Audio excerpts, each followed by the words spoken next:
반등하는 구간에 외국인들 본격적으로 사지 않습니다. 까지도 카카오는 빠질 수 있다. 네이버는 지금 상당히 좀 대처를 좀 잘해야 될 필요가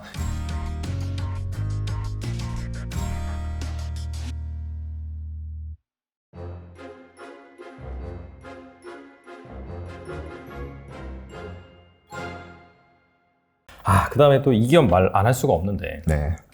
3분의 1 토막 났죠, 카카오가. 아, 그러니까요. 네. 근데 엎친 데 덮친 격으로 저도 지난 주말에 막 갑자기 막 카톡 안 되고 뭐 파일 전송 안 돼가지고 고립을 치렀는데 이 데이터 센터 화재로 인해서 네. 정말 카카오 주가가 다시 한번 또 내려앉았죠. 네. 그리고 막 정치권에서는 뭐 반독점법 관련해가지고 뭐 법안 독감 또 상정한다 네. 뭐 그런 얘기도 나오면서 맞아요. 이 일이 카카오 그룹 자체가 좀 큰 타격을 받을 것이다라는 전망이 네. 있는데 어떻게 생각하시나요, 이거? 네, 상당한 타격을 받을 수밖에 없다라고 생각이 되고요. 일단은 요즘에 또 화두가 뭡니까? ESG 경영이에요.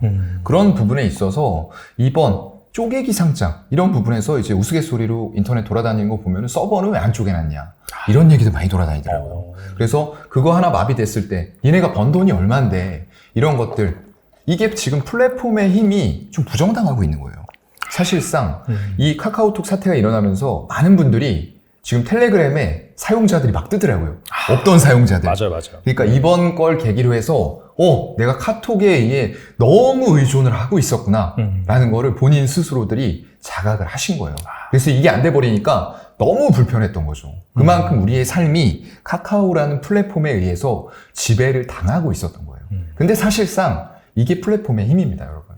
그래서 지금 쿠팡 같은 경우에도 대규모 적자가 아직까지도 계속 일어나고 있어요. 그런데도 불구하고 나스닥에 상장하면서 대규모의 가치를, 물론 지금은 빠졌습니다만 인정받을 수 있었던 게 이게 플랫폼의 힘이에요.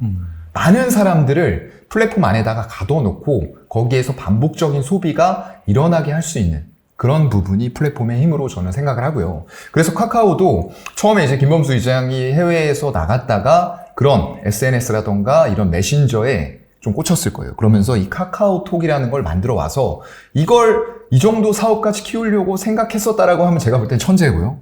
네, 그렇게 생각하지 못했는데 이제 옆에서 조력자들이 같이 이런 그림을 만들어줬다라고 생각을 할 수도 있을 것 같아요. 어쨌건 간에 이런 메신저를 통해서 엄청나게 사업을 많이 확장을 했어요. 일각에서는 이제 문어발 확장이다. 도대체 안 하는 게 뭐냐? 골목상권 다 침해했다. 이런 얘기들 나오고 있는데 뭐 기업의 입장에서 봤을 때는 사실상 기업의 목적, 존재 목적이 뭡니까? 이윤 추구예요. 그거에는 제가 볼 때는 정확하게 부합을 하고 있어요. 근데 이제 문제는 아까도 말씀드렸던 대로 지금의 화두는 ESG 경영, 돈만 번다고 기업들을 인정해주는 시대가 아니라는 거죠. 각국의 연기금이라던가 이런 어떤 헤지펀드 뭐 이런 쪽들에서도 ESG를 화두로 들고 들어와서 니네 이거 못 지키고 있으면 우리 투자 안 할 거야, 발 뺄 거야. 이런 식으로 지금 하고 있는 시대예요.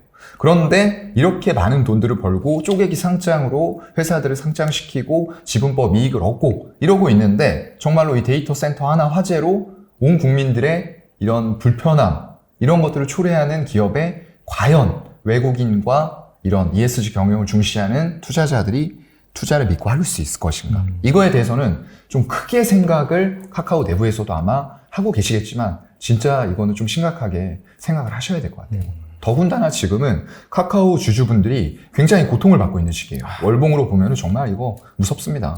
거의 뭐 산처럼 올라갔다가 이제 그러게요. 뭐 산이 높으면 골이 깊다라고는 해요. 사실상 그래서 저는 이제 카카오 지금 반등을 하고 오늘 뭐 11시에 또 발표, 뭐 대국민 맞아요. 사과인가요? 네. 한다고 하는데 그게 무슨 의미가 있겠습니까? 사과보다 진정 있는 뭐 사과 이런 것도 중요하긴 한데 사실상 대책 마련, 향후 재발 방지 대책 이런 것들이 빨리빨리 수립되고 진행이 돼야 돼요. 근데 이제 그런 것들이 없다라고 하면은 결국은 그냥 모양 좋은 그냥 허울 이런 것들이 될 수밖에 없다라고 보이고요. 그래서 모르겠어요. 지금 유동성들이 이런 쪽들로 들어올 수 있을지 이거에 대해서는 아직까지 저는 의문이에요. 여기 보시면은 반등하는 구간에 외국인들 본격적으로 사지 않습니다. 50억, 60억 이틀 동안 샀다가 700억 팔아버리죠. 그건 개인이 얼마 샀어요? 1,300억 샀어요.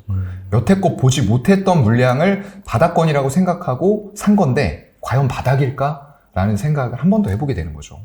이게 카카오가 네이버보다 덜 떨어졌습니다.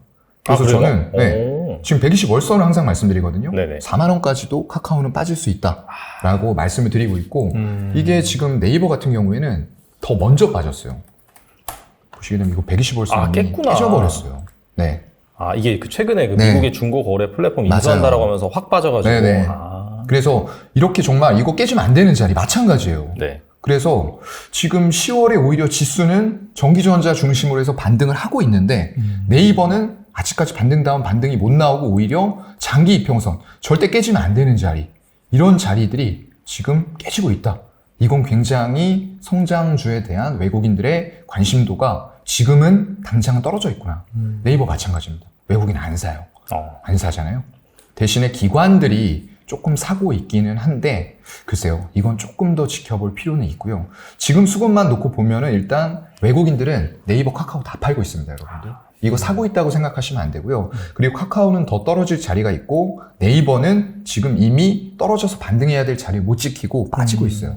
그래서 그런 자리에서 일단 저가 인식, 그리고 빠질 만큼 빠졌다라는 생각에 기관들이 담고는 있는 것 같은데 외국인들이 아직 아닌 것 같아요.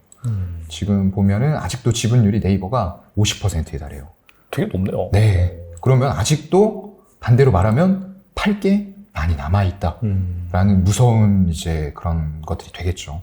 그래서 네이버는 지금 상당히 좀 대처를 좀 잘해야 될 필요가 있을 것 같고요. 주가적인 측면에서도 여기가 정말 크게 무너진다라고 했을 때는 외국인들의 신뢰를 잃으면서 지금 최근에 매도 강도가 훨씬 더 세졌어요. 하루에 막 3천억, 4천억 파는데 이걸 문제는 기관들이 온전하게 받지를 않았다는 거예요. 거의 개인들이 다 샀죠. 네. 그리고 8%, 7%씩 하루에 이 무거운 종목이 빠져버리는 거죠. 네. 그래서 상당히 아직도 네이버, 카카오는 물론 많이 빠지긴 했어요. 그리고 유동성이 나중에 경기 순환상에서 결국 이 또한 지나가리라로 오면은 유동성이 또 유입되는 시기에는 이런 고성장주에 대해서 외국인과 기관들이 이런 시기에는 너네 뭐 PER 40배, 50배, 60배 받는 거 당연해 라고 하면서 사주면서 개인들 물량 저가에서 받고 끌어올릴 거예요. 근데 아직은 수급상으로 봤을 때는 우리가 살 시기는 아니다라고 저는 좀 생각을 할 수밖에 없습니다. 네. 알겠습니다. 네이버 그 인수 이슈 같은 경우에는 좀 어떻게 봐야 될까요? 일단 외국인 쪽에서는 수급상으로는 부정적으로 반응하긴 했는데 네, 맞아요. 어떻게 생각하시나요? 이게 그 자체만 놓고 보면 사실 나쁘진 않아요. 포시마크라고 하죠. 네네. 이제 그 중고, 북미의 최대 중고 플랫폼이에요. 그래서 이것도 마찬가지입니다. 플랫폼이 많은 사용자들 묶어놓고 거기에서 반복적인 거래가 일어나고 광고 붙고 이런 것들을 노리고 갔을 거예요. 그래서 우리나라의 당근마켓 같은 역할을 하고 있는 쪽들이죠. 근데 이제 조금 더 약간 이제 한정판이라고 하죠. 명품이라던가 이런 신발, 의류 이런 것들 위주로 이제 거래가 활성화가 되는 이런 부분들이에요. 그런데 이제 문제가 있어요. 지금과 같은 시기에는 제가 이제 예를 들어서 말씀을 드리면은 여러분들 롤렉스라는 시계 아마 아실 거예요. 그게 굉장히 고가의 시계입니다. 그래서 정말로 수요가 넘쳐나고 유동성이 넘치는 시장, 예전에 이제 팬데믹 이후에 주가가 막 신풍제약 올라갔던 그런 기억들 아마 다 아실 건데 롤렉스 같은 것들도 이걸 없어서 못 사요. 그때는. 네, 매장에 가서 살 수가 없습니다. 그래서 중고 거래를 통해서만 사야 돼요.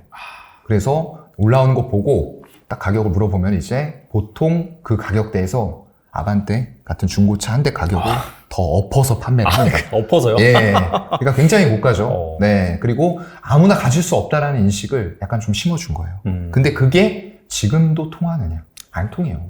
그래서 오히려 샀던 가격보다 손절해서 되파시는 분들이 많아지고 있다.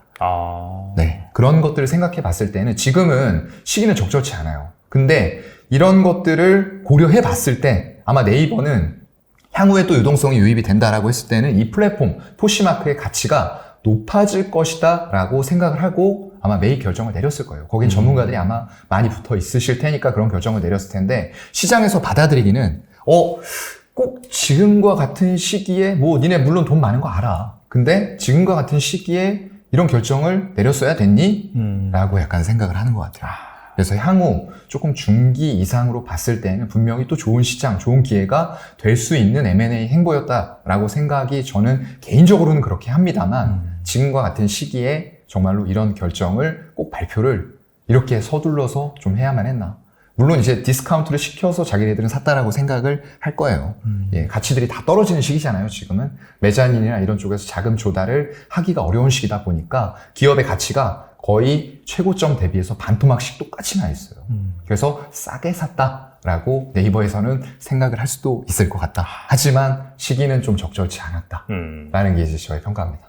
아무래도 카카오나 네이버 같은 경우에는 네. 좀 시간이 걸리겠네요. 네. 아직까지는. 조금 걸린다고 봐야 될 것 같고요. 빠질 외국인들이 부분도 급격하게 돌아설 만한 기미들이 아직까지는 안 보이는 것 같아요. 네. 알겠습니다. 그리고 슬슬 찬바람이 불고 있어요. 슬슬이 그렇죠. 아니라 너무 추워요. 갑작스럽게 확 추워졌어요. 이제 영하로 갈 것 같아요. 좀 맞아요. 있으면요. 반팔을 입다가 갑자기 네. 좀 자켓을 입게 되는 그런 상황이긴 한데 그 얘긴즉슨 지금 배당주의 계절이 정말 네. 빨리 좀 돌아오고 있다. 맞습니다. 그래서 슬슬 보면 이 배당을 많이 주는 주식 같은 경우에는 네. 뭐 기관이라든지 외국인의 매수가 좀 유입이 되는 것 같긴 하거든요. 네. 그래서 현재 이 약세장이랑 컨셉과도 좀 잘 맞잖아요. 배당주 네. 엄청 잘 펼쳐줄 수 있으니까. 그렇죠. 주목할 만한 배당주가 무엇이 있는지 궁금합니다. 네, 일단은 이 자료가 좀 나와 있는 게 있어요. 자료가 이제 FN 가이드 자료와 아이투자라는 가치투자 홈페이지에 네. 보면은 월마다 저 PER, 저 PBR 주들을 이제 모아놓습니다. 그리고 배당주 이런 거 관련해서도 자료가 잘 집계되기 때문에 아이투자라는 페이지는 여러분들이 좀 유용하게 사용하시면 좋을 것 같다라는 말씀 먼저 드리고요. 네. 여기에서 일단은 고배당주 16선을 최근에 좀 뽑아놓은 자료가 있어서 제가 이걸 가지고 왔습니다. 배당 성향은 100% 이하로. 왜냐하면 일시적으로 배당 폭탄 줬다가 다음에 안 줘버리는 이런 경우도 발생될 수가 있기 때문에 안정적으로 지난해에 배당 준 만큼 이번에도 주겠지라고 생각되는 기업들을 여러 가지 조건에 의해서 소트를 해놓은 그런 자료고요.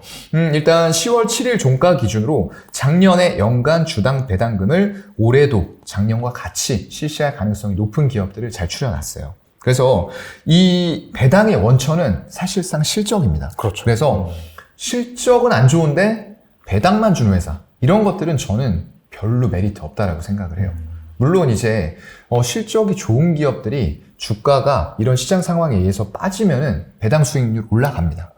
그런 부분들이 있기는 한데 사실상 실적에서 순이익 부분이 작년과 동일하거나 그 이상이 나와야지만 이번에도 배당을 그만큼은 주겠네, 그 이상은 주겠네 라고 우리가 추정을 해볼 수가 있다는 거죠.